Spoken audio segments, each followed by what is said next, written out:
Romanos capítulo 5 e verso 1.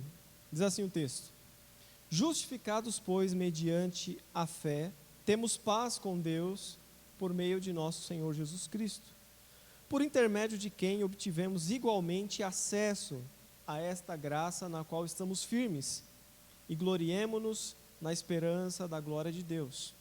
E não somente isso, mas nos gloriamos nas próprias tribulações, sabendo que a tribulação produz perseverança, e a perseverança, experiência, e a experiência, esperança. Ora, a esperança não confunde, porque o amor de Deus é derramado em nossos corações pelo Espírito Santo que nos foi outorgado. Porque Cristo, quando nós ainda éramos fracos, morreu a seu tempo pelos ímpios.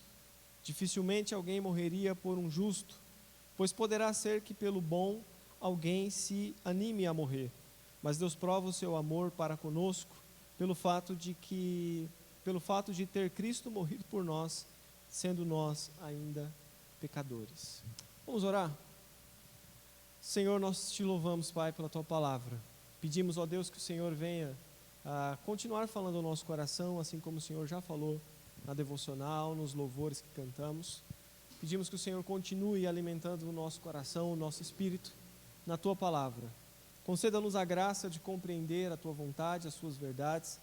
Não deixe, Senhor, que nenhum ensinamento humano, nenhum ensinamento do homem tenha acesso ao nosso coração, mas preserve em nós apenas aquilo que provém do Senhor. Nos desafie, nos confronte, nos conforte nessa noite.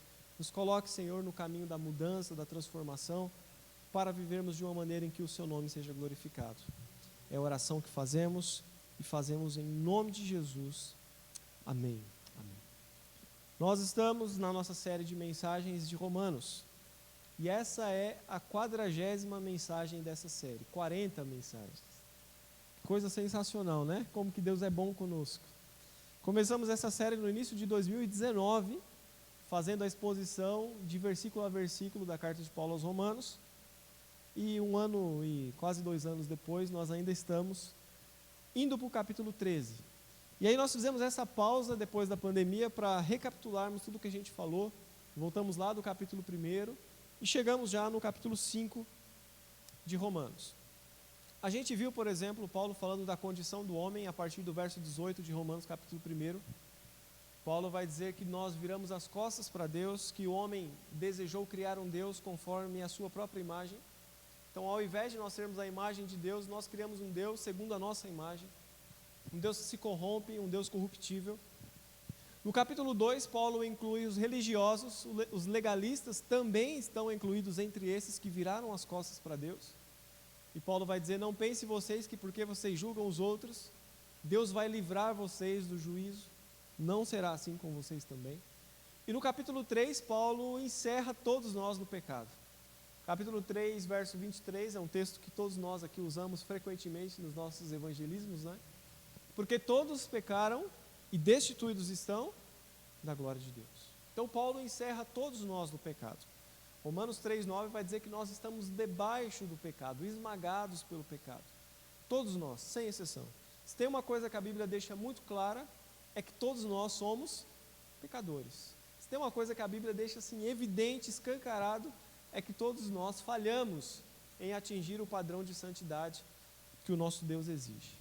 E aí quando chega no capítulo 3, a partir do verso 20, Paulo começa a descortinar a justiça por meio de Cristo Jesus. E no verso 26 de Romanos capítulo 3, ele vai dizer que Jesus é o justo e o justificador, ou seja, é por meio dele, é por meio do justo que nós alcançamos a justificação. No capítulo 4, Paulo diz para nós como que nós temos acesso a essa justificação, que não são pelas obras, que não são por aquilo que a gente faz, mas pura e simplesmente pela fé em Cristo Jesus, pelo crer no seu coração. Queria que você acompanhasse comigo os últimos versos do capítulo 4. Olha o que diz aí, Romanos capítulo 4, verso 24. Mas também por nossa causa, posto a nós igualmente nos será imputado, a saber a nós que cremos, que ressuscitou dentre os mortos a Jesus Cristo, Senhor. Verso 25. O qual foi entregue por nossas transgressões e ressuscitou para a nossa justificação. Então, é o que Paulo está dizendo, a nossa justiça é isso daqui. É crer que Jesus morreu, foi entregue pelas nossas transgressões e ressuscitou para a nossa justificação. Na teologia, a gente costuma dizer que a ressurreição de Jesus é tão importante quanto a sua morte. Porque a ressurreição, ela evidencia que todo o plano divino da justiça de Deus foi perfeitamente realizado em Cristo Jesus. A ressurreição de Jesus dentre os mortos é para declarar de que todo o plano divino foi perfeitamente executado e que Jesus atravessa toda a sua jornada nesse mundo sem pecado.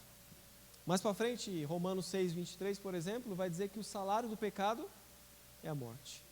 E por que Jesus não pôde ser retido na morte? Porque não havia contra ele pecado algum, acusação alguma. Então a morte devolve Jesus à vida, porque a recompensa da morte, a paga da morte é o pecado. E Jesus não tinha nenhum pecado na sua conta e a morte não pôde retê-lo. O evangelista João vai dizer que as trevas, batalharam, mas não prevaleceram contra a luz. A luz brilhou e a luz era a vida. Ou seja, Jesus vence as trevas, Jesus vence a morte e declara a vida para todos aqueles que creem em seu nome. Chegamos no capítulo 5, onde Paulo vai falar aqui dos resultados. Do que resulta então ser justificado por meio da fé? E você repara que logo no começo do versículo 1, Paulo já muda o tempo verbal, porque ele diz assim: justificados, pois, mediante a fé, temos paz com Deus. Paulo já coloca aqui nós como justificados diante de Deus. Ou seja, você já foi declarado justo. Não é algo que vai acontecer ainda, não é algo que ainda pode ser que aconteça. Não, Paulo diz assim: justificados, pois, mediante a fé, temos paz com Deus.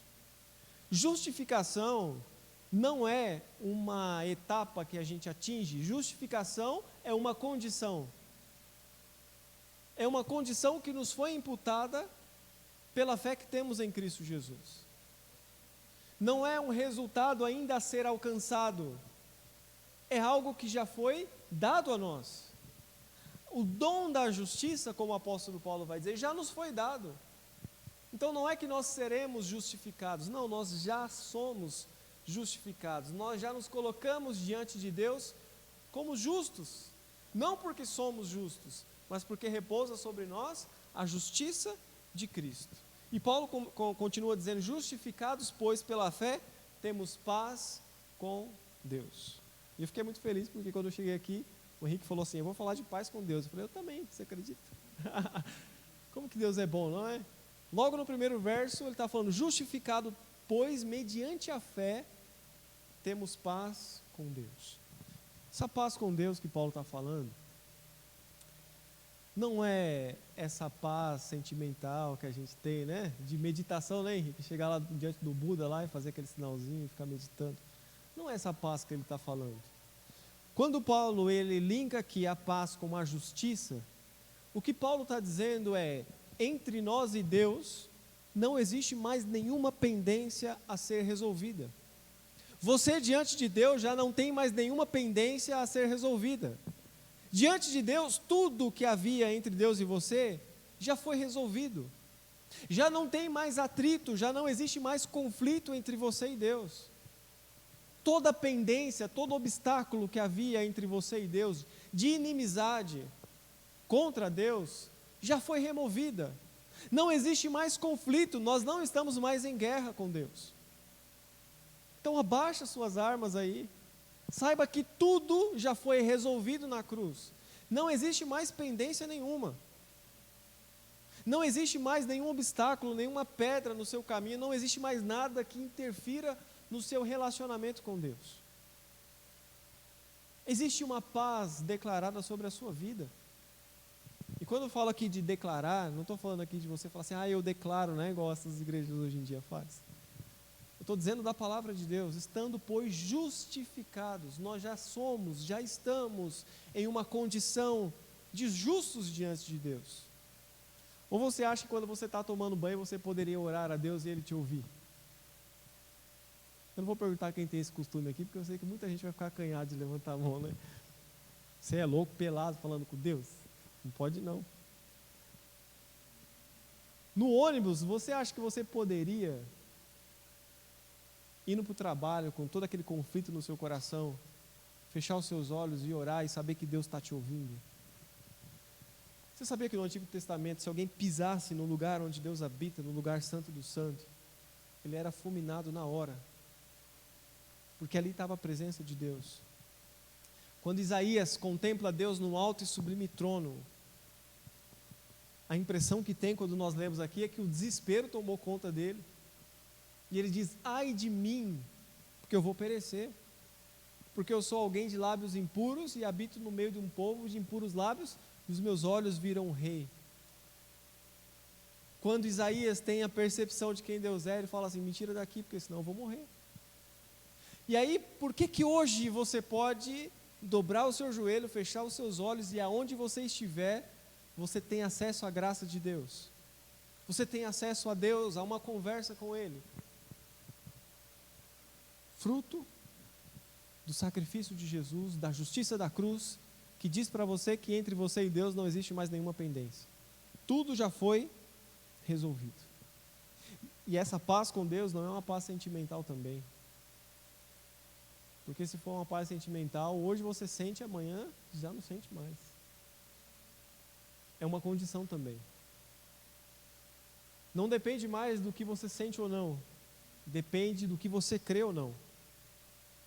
Você fala assim: hoje eu não estou muito bem não, hoje eu estou com o coração, estou em falta com Deus. Isso é o que você pensa. Mas quando Deus olha para você, Ele enxerga o sangue de Jesus te cobrindo de todo o pecado, de toda a transgressão. Então a paz que nós devemos sentir não é uma questão de sentir ou não. A paz que nós temos é uma questão de fé. É de ler aqui e saber que nós fomos declarados justos em Cristo e agora nós estamos em paz com Deus. Não somos mais inimigos, não estamos mais em guerra. Jesus nos pacificou diante de Deus. Não é isso que está dizendo em 2 Coríntios 5:20? Deus estava em Cristo Jesus reconciliando consigo o mundo, não lhes imputando os nossos pecados. Deus nos reconciliou, nos aproximou quando nós acabamos de cantar aqui, não foi? Verso 2: por intermédio de quem obtivemos igualmente acesso pela graça da qual estamos firmes, e gloriemos na esperança da glória de Deus. Acesso à graça, essa palavra que Paulo utiliza é uma palavra chamada prosagoge. E essa palavra, ela era utilizada, por exemplo, quando alguém era introduzido em um palácio, ou quando um navio que veio de águas turbulentas atracava em um porto seguro. Então era essa mesma palavra, prosagoge, que Paulo utilizava. Era introduzir alguém no palácio, ou no salão do rei, na casa do rei. Ou um navio que passou por uma turbulência, mas encontrou um lugar seguro, um porto seguro. E eu acredito que esses dois termos se encaixam perfeitamente. Por meio de Cristo Jesus, temos acesso ao salão do rei, ao palácio do rei, à presença do rei. Por meio de Cristo Jesus, temos acesso de ter o nosso barco atracado em um porto seguro, do qual nós estamos firmes, e não sairemos nunca mais. E Paulo diz que essa nossa firmeza nos dá esperança, e nós nos gloriamos nisso. E novamente, a esperança também que a Bíblia traz para nós, não é aquela esperança duvidosa, não é aquela esperança que a gente acha que pode acontecer. A esperança que Paulo coloca para nós também é uma questão de fé. Por exemplo, você podia falar assim: eu tenho esperança de fazer a faculdade que eu quero. Isso é uma esperança.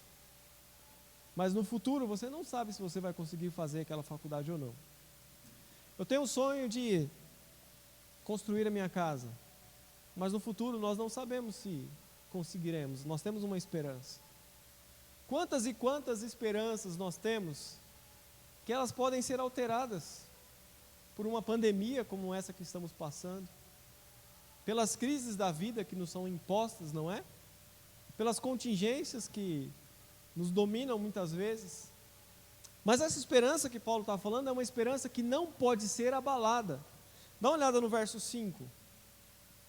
Ora, a esperança não confunde, porque o amor de Deus é derramado em nossos corações. Paulo está falando aqui de uma esperança que não se confunde.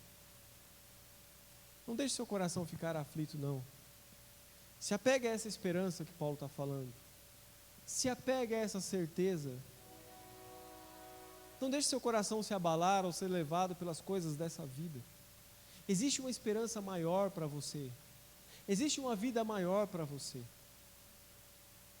Sabe o que Satanás tem feito nos dias de hoje? Feito a gente olhar muito para as coisas dessa terra. Muito mesmo. A gente está apaixonado por tudo que é daqui. Tudo. E mesmo como cristãos, a gente parece que perdeu a expectativa da glória de Deus. A gente perdeu a expectativa daquilo que Deus vai revelar para nós. E a gente está vivendo como se o nosso mundo acabasse aqui agora. Sabe por que essa esperança não se confunde? No verso 3 e 4, Paulo vai falar que essa esperança nos faz ser alegres nas tribulações. Não somente isso, mas também nos gloriamos nas próprias tribulações, sabendo que a tribulação produz perseverança. Por que nós podemos nos alegrar diante das tribulações? E se alegrar, não estou falando de dar risada, igual quem engoliu uma hiena, né? Está rindo igual de tudo. A gente está falando de uma esperança inabalável, inegociável da glória de Deus. Porque nós sabemos que isso daqui não é o ponto final, não é o fim. A sua vida aqui não é o fim, isso daqui não é o ponto final. Não acaba aqui, não acaba. Então não viva a sua vida como se essa vida aqui passageira, que a Bíblia fala que passa rápido, que a gente é como vapor, que aparece e some depressa. Não viva como se isso daqui fosse o ponto final da sua jornada. Não é. Existe uma esperança que não se confunde. É o que Paulo está dizendo, essa esperança não se confunde. A gente pode ser confundido, a gente pode ser envergonhado em muitas esperanças que a gente tem. Nessa daqui não. Porque Jesus ressuscitou. Ele venceu a morte. E a Bíblia está dizendo que se nós estamos em Cristo, nós também venceremos a morte. E que isso não é o ponto final. Eu falava isso com o Wilson hoje de manhã. Não foi, Wilson? De que, às vezes a gente fica tão bitolado com as coisas desse mundo, que a gente se esquece que a gente não é mais daqui. Que a gente está aqui de passagem. A gente precisa revelar Deus enquanto nós estivermos aqui. Essa é a sua missão agora. E por mais que durante essa jornada a gente queira se formar, eu mesmo já estou 12 anos sem parar de estudar, diretão, depois que saí da escola. É bom estudar, é bom se formar. É bom a gente conquistar as coisas. Claro que é bom. Mas não se esqueça, não perca o foco, não perca o objetivo de que existe um lugar muito especial reservado para você. E que você não é daqui, cara.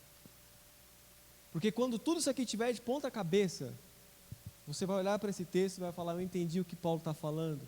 Quando ele diz que a gente pode se alegrar mesmo diante das tribulações, porque isso daqui não é o ponto final.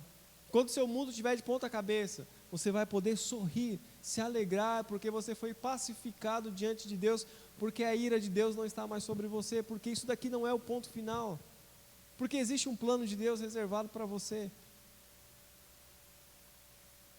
Se a gente for comparar a nossa vida aqui com a eternidade, não tem comparação, não tem? Não dá largada, não dá? Verso 5 ainda. Ora, a esperança não se confunde, porque o amor de Deus é derramado em nossos corações pelo Espírito Santo que nos foi dado.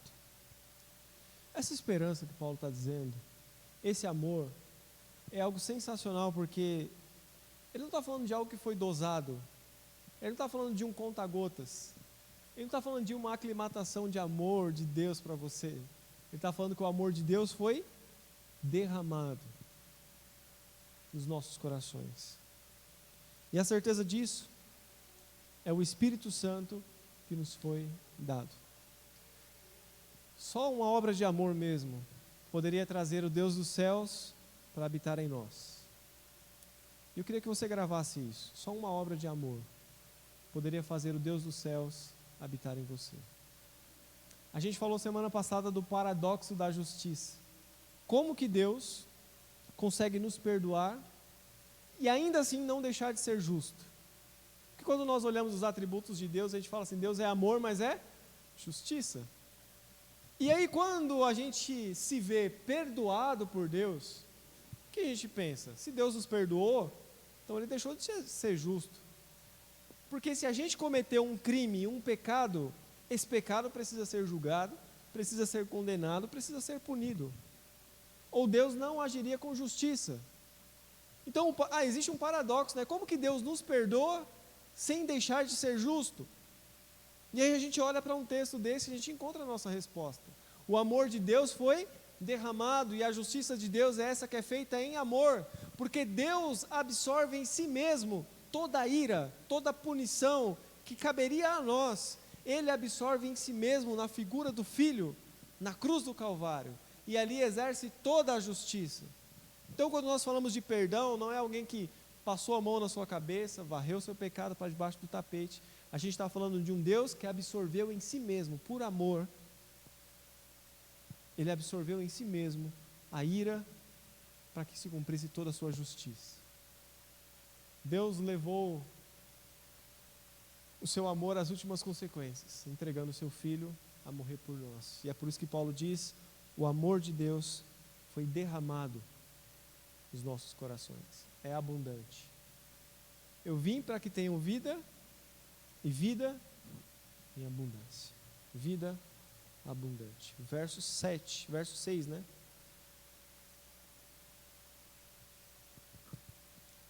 Porque Cristo, quando nós ainda éramos fracos, morreu a seu tempo pelos ímpios. Dificilmente alguém morreria por um justo, pois poderá ser que pelo bom alguém se anime a morrer. Mas Deus prova o seu próprio amor para conosco, pelo fato de Cristo ter morrido por nós, sendo nós ainda pecadores. Cristo morreu por nós, sendo nós ainda pecadores. É legal que Paulo vai dizer assim, né? Se pode ser que por alguém que seja bom, alguém ouse morrer. Mas Cristo morreu por nós, sendo nós ainda pecadores. E quando a gente lê a Bíblia, por isso que é bom a gente ler a Bíblia de uma maneira completa, né? Sabe qual que é o meu sonho um dia? Meu sonho um dia é produzir uma Bíblia que não tem capítulo e nem versículo. É um livro inteiro assim escrito, sabe? Para você pegar e ler, sem esse negócio assim, eu vou ler só o capítulo 5 hoje. Ai, Jesus, se eu terminar o 5 aqui. Que a gente coloca essas metas, né? De ler 3 capítulos por dia. E aí chega no final do 3º capítulo, assim, você nem lembra mais que você leu no primeiro. Você fala assim, o que eu li mesmo no primeiro? Ou então você continua, eu tenho essa mania, né? Eu estou lendo alguma coisa, eu começo a pensar em outra coisa que não tem nada a ver. Mas eu continuo lendo, não paro. E aí quando eu acabei de ler, eu falo assim, mano, o que eu li? Eu não entendi nada. Estava pensando em outras coisas aqui. E aí às vezes a gente fala assim, vou ler a meta de um capítulo por dia. A gente lê só um. Mas por isso que é bom você ler a Bíblia assim, ó. Faz esse exercício um dia. A Neidinha estava fazendo isso em espanhol hoje, né? Pegou a Bíblia e foi lendo diretão. Vai lendo assim. Porque quando você lê o capítulo 1, você vai ver lá, o homem virou as costas para Deus. Na tradução de Eugene Peterson, ele traduz como o homem cuspiu na face de Deus. O homem mudou a glória de Deus. O homem foi entregue às suas paixões. O homem foi abandonado aos seus desejos. E aí você vê aquela coisa toda. E quando chega aqui, você fala assim, nossa, como que o homem é mau? De fato nós somos maus, somos pecadores. Mas aí a Bíblia aponta para nós que foi exatamente por essa galera, do capítulo 1, do qual a ira de Deus estava sobre todos eles, foi exatamente por eles que Jesus Cristo morreu. E aí tudo faz sentido, não faz? E aí você está vendo um Deus que não só aponta os nossos pecados, mas aponta para nós também um caminho de amor e de justiça. A pior coisa que tem é você ouvir só uma crítica, não é verdade? Porque quando você ouve só uma crítica, você percebe que a pessoa só quis te criticar. Mas quando você ouve uma crítica como uma solução, não é uma coisa fantástica? Você ouve uma crítica e a pessoa te aponta um caminho melhor. E você fala assim, cara, essa pessoa quis me ajudar. E é exatamente isso que Deus está falando. Deus aponta para nós o quão distante nós estávamos. Mas ao mesmo tempo Ele nos aponta um caminho de amor e de justiça. E diz, o meu filho cumpriu a justiça.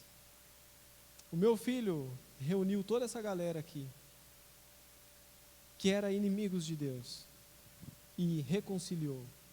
Foi para esses que Jesus Cristo morreu. Então, quando você pregar o Evangelho, aprenda uma coisa: não existe ninguém que seja bom o bastante para salvar a si mesmo. E não existe ninguém que seja mau o bastante que não possa ser salvo pela graça de Deus. Vamos para o verso 9? Logo, muito mais agora, sendo justificado pelo seu sangue, seremos salvos da ira de Deus. Eu gosto muito de falar da ira de Deus, porque quando eu comecei essa série aos Romanos aqui, a minha visão sobre a ira de Deus ela foi completamente alterada. Porque no capítulo 1, verso 18, Paulo vai dizer que a ira de Deus se manifesta sobre todos aqueles que querem viver afastados de Deus. E a ira de Deus, no capítulo 1, que Paulo está dizendo, é a ira de abandonar o homem às suas próprias paixões. Então é mais ou menos assim, a ira de Deus te abandona às suas paixões.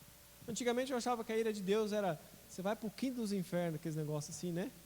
De assembleiano do manto, assim. Eu falo isso porque eu vim da assembleia, eu te ouvia bastante.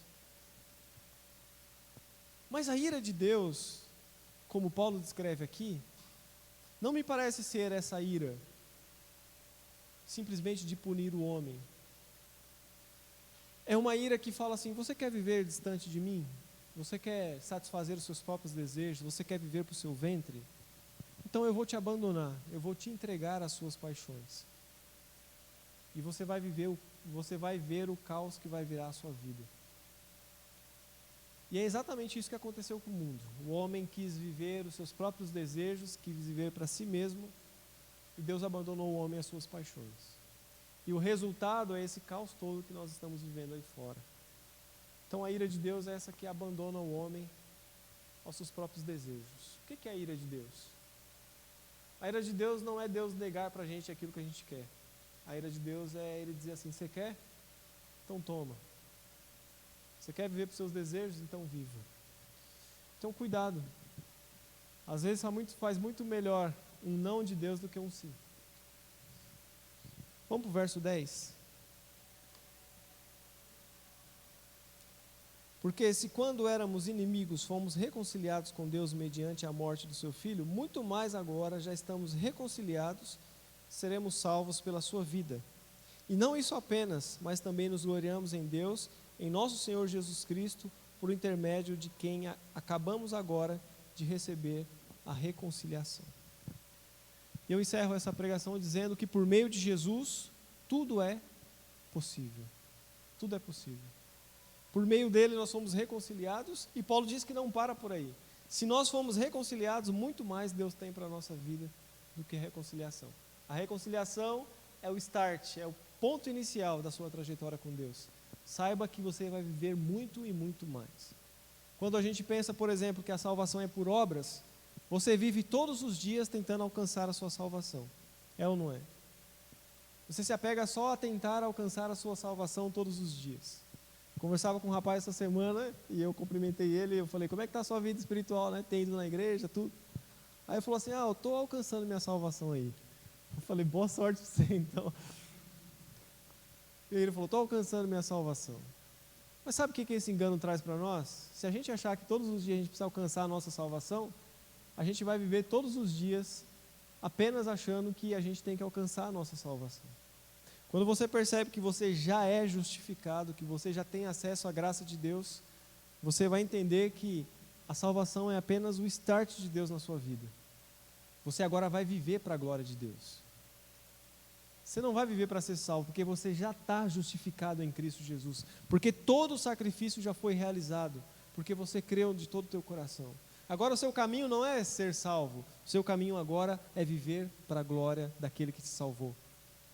Da glória daquele que te regenerou, para a glória daquele que te deu uma vida, porque nós estávamos mortos. A salvação é o início de uma trajetória muito linda de Jesus para a tua vida. Uma trajetória de envio. Uma trajetória de equibalo, né? Quando ele diz lá, vede que os campos estão brancos, prontos para a colheita. Que o Senhor nos envie, que a salvação não seja mais a meta da sua vida, porque Paulo inicia o capítulo 5, justificados, pois, mediante a fé temos paz com Deus, temos acesso à graça, e que essa graça que te salvou, te impulsione para uma vida de santificação e uma vida que glorifique o nosso Deus. Viva, meu irmão, para a glória de Deus. Viva para que Deus possa ser visto por meio de você. Viva para que o mundo veja Cristo na sua vida. Que o perfume de Jesus tome conta dos ambientes onde você está. Eu falava na EBD hoje de manhã que santificação não é algo que a gente faz para ver Deus, é algo que a gente faz para que Deus seja visto. Então que a gente possa seguir esse caminho, e Deus possa ser visto na sua vida, e você possa ser um luzeiro que reflete a glória do nosso Deus. Vamos orar ao Senhor. Curva a tua cabeça, feche os seus olhos.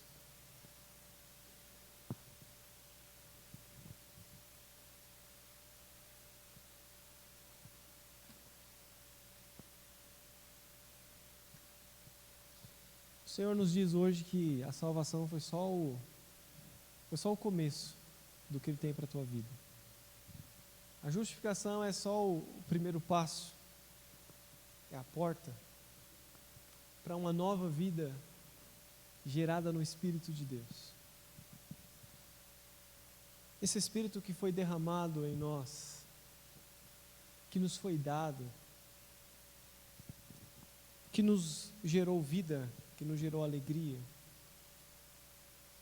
que nos deu paz. É esse Espírito que vai nos fazer caminhar diante do mundo completamente oposto à vontade de Deus. E eu queria orar pela tua vida, para que você compreendesse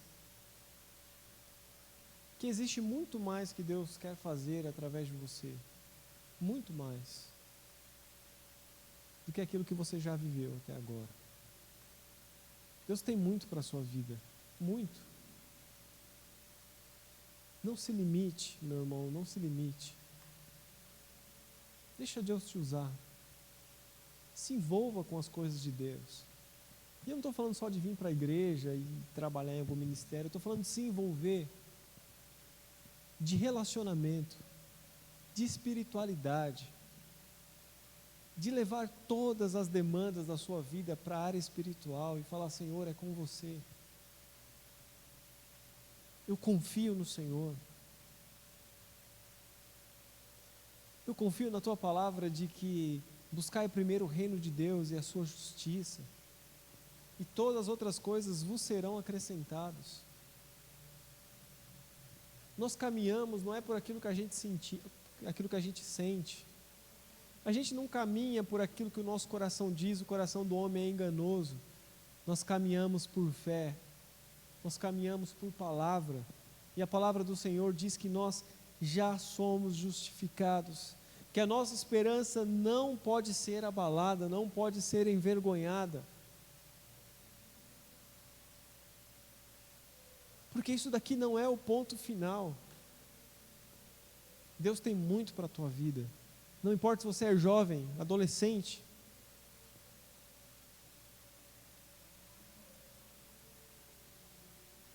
Deixa Deus te usar.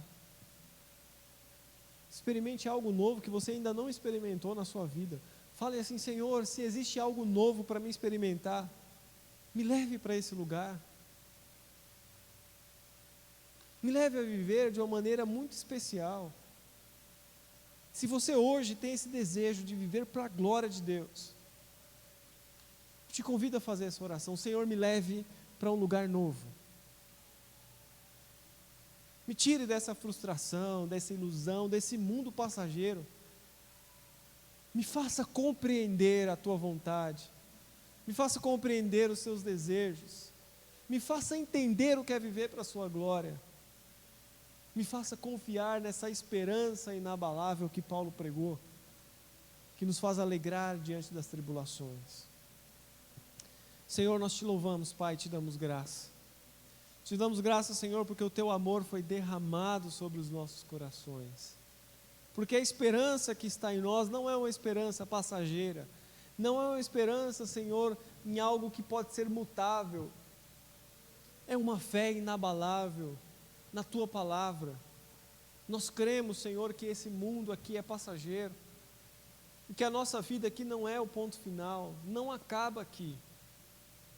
Nós queremos, ó Deus, experimentar essa nova vida. Nós fomos justificados, nós tivemos acesso à graça, nós entendemos o que é o prosagogue, nós fomos introduzidos no salão do rei, no palácio do rei, nós entramos na tua presença por meio de Jesus Cristo, nós já somos salvos, nós já recebemos a justiça da cruz, nós já fomos alcançados pela graça maravilhosa de Jesus. Então nos faça viver, Senhor, nos ajude a viver para a tua glória, que o nosso coração possa estar empenhado em viver o teu reino e a tua justiça, que nós possamos anunciar as boas novas de que existe uma esperança e de que a justiça e o amor de Deus foi derramado em nossos corações, que nós possamos levar essa mensagem de que não há pessoa boa que possa se salvar, mas que também não existe pessoa que seja mal o suficiente, que não possa ser salva, que não possa ser alcançada pelo Evangelho da graça, pelo Cristo da cruz. Te louvamos, Senhor, e pedimos, faça em nós aquilo que só o Senhor pode fazer, ó Deus. Nos conduza a experimentar coisas novas que nunca experimentamos antes e viver muito mais para as coisas eternas do que para as passageiras, ó Deus. É a oração que fazemos, e fazemos em nome de Jesus. Amém.